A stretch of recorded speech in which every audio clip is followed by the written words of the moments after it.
Hello, I'm Councilmember Danielle McKinney. I am going into my third year on City Council.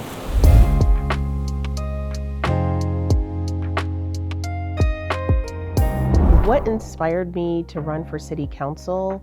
I had been doing some things in my neighborhood. I live in Greenbelt Station. It's one of the newer neighborhoods in Greenbelt, and it's a wonderful community with lots of kids and lots of families. We weren't really maximizing the beautiful Central Park that we had. So I started sort of working with the community to try to think through a plan. And I remember reaching out to our public works team and our planning department to say, what can we actually do? And we were able to partner with the Neighborhood Design Center to do some planning work for Greenbelt Station. We're a little bit of an island. And so there's really a need to try to bridge the gap and really bring community together. And so I really wanted to try to be part of how we can actually make that happen. I've worked at Marriott International for about 14 years now. In that time, I've worked and done training and development. I really appreciate the fact that I work for a company that really understands the need to connect community with personal experiences, putting the guest first. City Council is all about putting community first and putting our residents first. I also, in my role in doing training and development, I also facilitate a lot. So I'm constantly playing sort of this facilitation role, both at work and now kind of on council.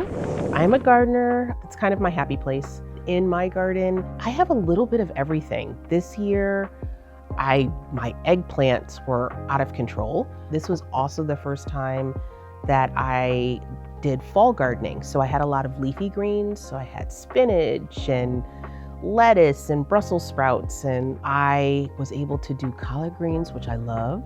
So fresh collard greens, and then get all of the other things that got to go in the collard greens from the co-op, which was awesome. A hobby that I wish I had more time for.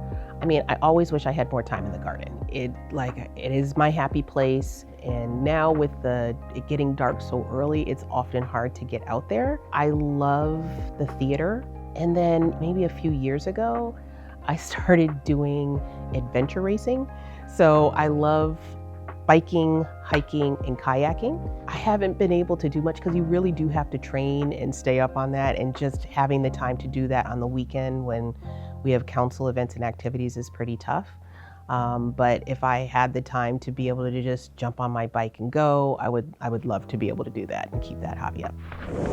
One of my favorite spots in Greenbelt is probably more for the dish, but honestly, the New Deal Cafe and their pasta amore is delicious. A lot of times when I'm over here doing events, both me and my husband, I'll call up, I'm like, do you want some pasta amore? He's like, absolutely. I was time traveling, but I go to the past or the future. That's tough. You always want to keep moving forward, right? You always want to keep moving forward in progress, but there are so many people probably in the past that about that I would have loved to have met, or even in my own family, that I would just love to be able to see again, my grandparents and things like that. So, I was blessed to be able to have all 4 grandparents in my life for most of my life, and really gave me a lot of different memories and things that just made me who I was. And so to be able to go back and do that, that's probably my answer. I am not a coffee person. I don't like the smell, I don't like the taste, and I don't like the cost of coffee. So I made it through all of college without drinking a cup of coffee. Definitely a tea person, but the actual ritual of tea and being able to drink tea to kind of slow you down, rest, kind of just reflect. My go-to TV show that I rewatch no matter what is probably The West Wing. It is one of my favorite TV shows. I just think it's smart, it's fast, it's obviously very idealistic. Yeah, that was probably one of my favorite. If I was stranded on a desert island, what would I want to have? Maybe my camera, because I probably want to be able to capture all of the moments and the things that I would never, hopefully never see again because I was on a desert island and I'd want to get home. But yeah, when I travel, I love taking pictures, landscapes, everything like that. It's just beautiful and I don't want to miss that memory. I think most people don't understand what city government is responsible for, in that it is the root of your life. It helps people live the way that they need to live and feel supported.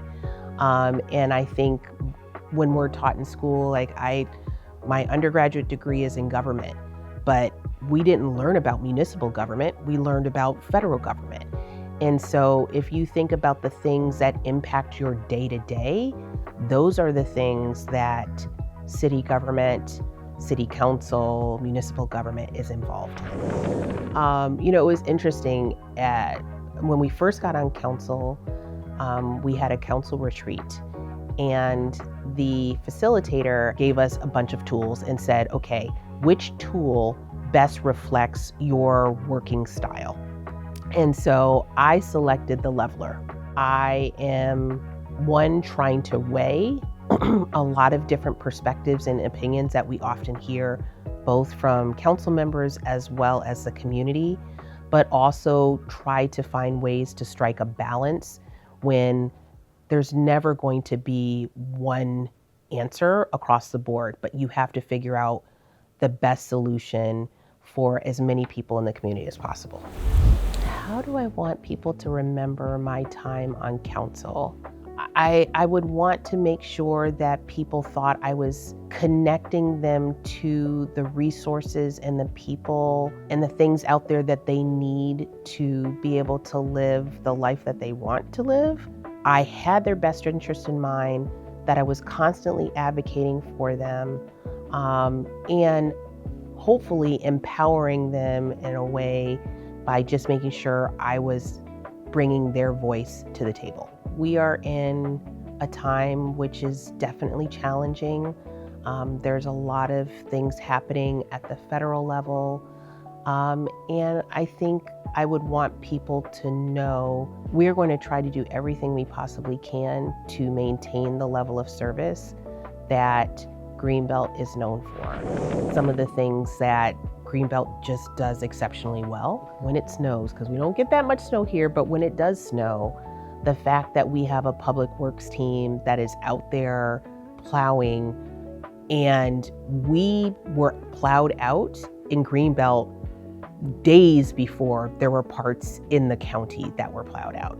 And while that doesn't seem like a big deal, it's a huge deal, especially when there's emergencies, when people still need to go to work. Public works, they are the backbone to make sure that our city is running smoothly. So that's, one thing I would say. The amount of activities and services that are provided to our seniors and our youth and our kids in the community, that all comes through Parks and Recreation. Summer camps are expensive. You have to look for the most cost-effective and cost-efficient option for your kids in the summertime. And the fact that we here in Greenbelt have so many options for our kids is exceptional. And they're just great camps. Greenbelt, there are definitely quirks and unique characteristics about Greenbelt, but I think what makes it quirky is what makes Greenbelt great, right? Things like, I didn't know about the whole utility pole. So until I moved here, and that is definitely something that is a quirky thing about Greenbelt. People are passionate about it. People are passionate about the honk situation, and they love it. And it is, you talk about a community coming together for music and for fun and to build community, that's the honk situation. I think it's the world famous utility pole, which is very quirky. It is part of who Greenbelt is, and we celebrate that. But I definitely think that is a very quirky thing here in Greenbelt. That might be the most controversial thing you'll say. I know.